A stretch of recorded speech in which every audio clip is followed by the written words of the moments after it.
How are you doing? कैसे हैं आप लोग? जैसे कि आप जान रहे हैं हम लोगों ने क्या शुरू किया है, पेट। तो पेट को कैसे क्वालिफाई करना है, you have to know about it. आपको इसके बारे में जानना होगा। और जैसे आप जान रहे हैं कि इसमें बहुत सारे सब्जेक्ट्स इन्वॉल्व हैं। I will teach you English, मैं आपको इंग्लिश पढ़ाऊंगा और बहुत ही बेसिक इंग्लिश आपको जानना है। बहुत डेप्थ में आपको जाने की ज़रूरत नहीं है, बस थोड़ा सा आपके अंदर एक तरीके का डिटर्मिनेशन होना चाहिए, ठीक है। और आपके अंदर एक तरीके का डिवोशन एंड डेडिकेशन होना चाहिए, लगन होना चाहिए। Definitely you can crack this examination, आप इस एग्जामिनेशन को क्रैक कर सकते हैं। और जैसे कि आपको पता है कि पेट का फुल फॉर्म क्या है, मैंने पहले ऑलरेडी आपको बता दिया था, प्री एग्ज़ाम टेस्ट। तो प्री एग्ज़ाम टेस्ट का मतलब ये हुआ कि आपको जो आपका सिलेक्शन जिससे होगा उससे पहले आपका एक प्री टेस्ट होगा in order to check your knowledge, आपके नॉलेज को चेक करने के लिए। तो चलिए शुरू करते हैं इंग्लिश। और बहुत ही हम लोग बड़े लाइटली इस पर बात करेंगे, बहुत डेप्थ में नहीं जाना है। और हमें क्या पढ़ना है, we have to study English language not literature. हमें इंग्लिश लैंग्वेज पढ़ना है, लिटरेचर नहीं। और लैंग्वेज डेफिनेटली आप लोगों ने पढ़ा होगा, नाउन, प्रोनाउन, वर्ब, एडवर्ब, ये सारी चीज़ें ऑलरेडी आप लोगों ने एक बार तो पढ़ा ही होगा। बस थोड़ी थोड़ी जो कमियां हैं, we have to remove them, बस उन्हीं को हमें क्या करना होगा, दूर करना होगा। तो सबसे पहले शुरुआत करते हैं, जो एक बेसिक स्ट्रक्चर होता है। सबसे पहला जो मेरा क्वेश्चन है वो क्या है, what is a sentence. Suppose करें, एकदम बेसिक से मैं ले रहा हूं, ठीक है। What is a sentence, sentence क्या होता है, डू यू नो। जैसे मान लिया जाए किसी भी लैंग्वेज को बोलने के लिए आपके पास क्या होने चाहिए, वर्ड्स होने चाहिए। और वर्ड से ही आप सेंटेंस को क्रिएट करते हैं ना, यह बात तो यही है ना। Suppose that you are reading English, you are reading Hindi, और it may be any language of the world, संसार की कोई भी लैंग्वेज है। तो शुरुआत हमारी कहाँ से होती है, वर्ड से। और वर्ड से ही हम लोग क्या बनाते हैं, सेंटेंस। तो my question to you is what is a sentence, sentence क्या होता है। तो आप लोगों ने सुना होगा, a group of words that gives a complete meaning is called a sentence. मतलब शब्दों का एक समूह जो आपको एक कंप्लीट मीनिंग देता है, उसी को हम लोग क्या बोलते हैं, सेंटेंस बोलते हैं। तो इस तरीके से आप समझ सकते हैं कि हमारे लाइफ में वर्ड्स का कितना ज़्यादा इंपॉर्टेंस है। अगर आपके पास बहुत ही अच्छा वर्ड है तो definitely you can speak well, you can write well, you can communicate well. आप अच्छा बोल सकते हैं, लिख सकते हैं, अच्छे से अपनी बात को एक्सप्रेस कर सकते हैं, ठीक है। तो कहीं पर भी कोई प्रॉब्लम नहीं हो सकती है। तो it is my advice to all of you, मेरी ये सभी आप लोगों से एडवाइस है कि हमेशा आप लोग अपना वर्ड को, वर्ड पार, I mean to say vocabulary को स्ट्रॉन्ग करें। तो चलिए आते हैं टॉपिक पर, what is a sentence. Sentence क्या होता है, तो सेंटेंस के बारे में बोला जाता है अ ग्रुप ऑफ वर्ड। क्या बोला जाता है, अ group of words that gives a complete meaning, right? A complete meaning. अभी मैं इसको हिंदी में भी एक्सप्लेन करूंगा। complete meaning is called a sentence. अब देखिए आपकी डेफिनेशन क्या बनी। अब यहां पर मैंने क्या लिखा, A group of words that gives a complete meaning is called a sentence.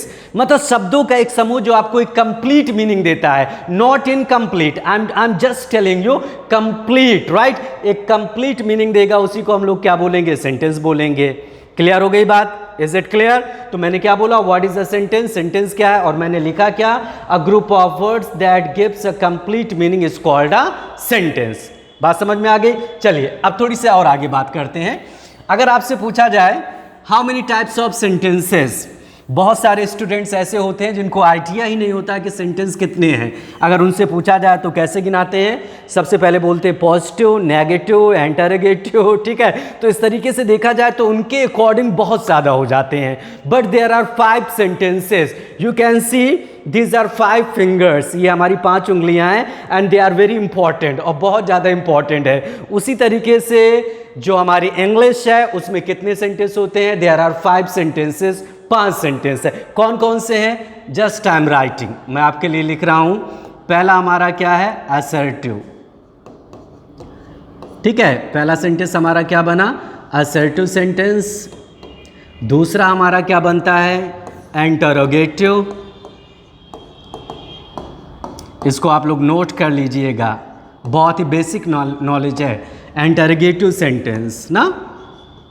फिर इसी तरीके से हम लोग थर्ड में देखते हैं, तो थर्ड में हमारा क्या आता है, बोलिए क्या आता है, इम्पेरेटिव। ये भी बहुत हमारा यूज़फुल है, इम्पेरेटिव सेंटेंस ना। और इसी तरीके से हमारा फोर्थ में क्या होता है, एक्सक्लामेटोरी।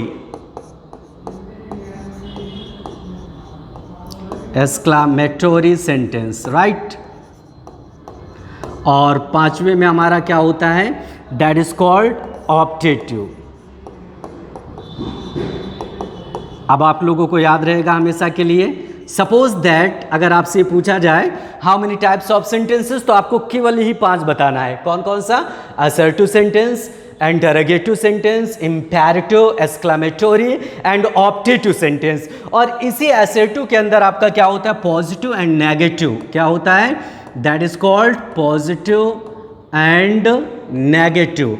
और इसी पॉजिटिव को हम लोग क्या बोल सकते हैं, अफर्मेटिव। क्या बोल सकते हैं, अफर्मेटिव। अब ज़्यादा से ज़्यादा स्टूडेंट से पूछा जाता है कि सेंटेंस कितने हैं, तो लाइन से कैसे गिनाते हैं, पॉजिटिव, राइट है ना, फिर उसके बाद नेगेटिव, राइट है ना, फिर उसके बाद बोल देते हैं अफर्मेटिव। तो इस तरीके से बहुत ज़्यादा हो जाते हैं।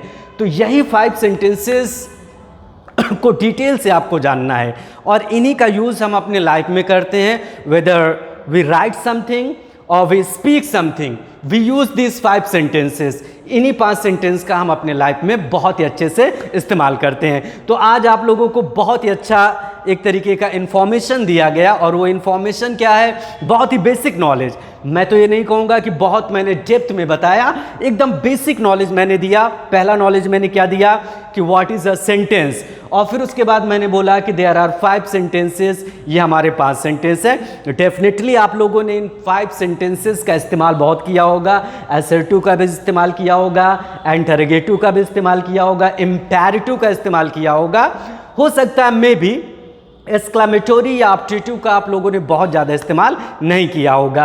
तो अगले वीडियो में हम लोग बात करेंगे कि असर्टिव में कैसे सेंटेंस होते हैं, इंटरोगेटिव में कैसे होते हैं, इम्पेरेटिव में कैसे होते हैं, एक्सक्लामेटोरी में कैसे होते हैं, ऑप्टेटिव में कैसे होते हैं, ठीक है। तो लेकिन आप लोगों को ये प्रॉमिस करना होगा, you have to bring lots of students here. यहाँ पर आप लोगों को ज़्यादा से ज़्यादा स्टूडेंट्स को लेकर आना होगा। आप हमारे चैनल को ज़्यादा से ज़्यादा प्रमोट करें, ताकि आप लोगों को अच्छे से गाइड किया जा सके। तो meet you in the next video. I will discuss in the next video in detail about this topics. इन टॉपिक्स के बारे में हम लोग बड़े डिटेल से चर्चा करेंगे। थैंक्स अ लॉट, जय हिंद।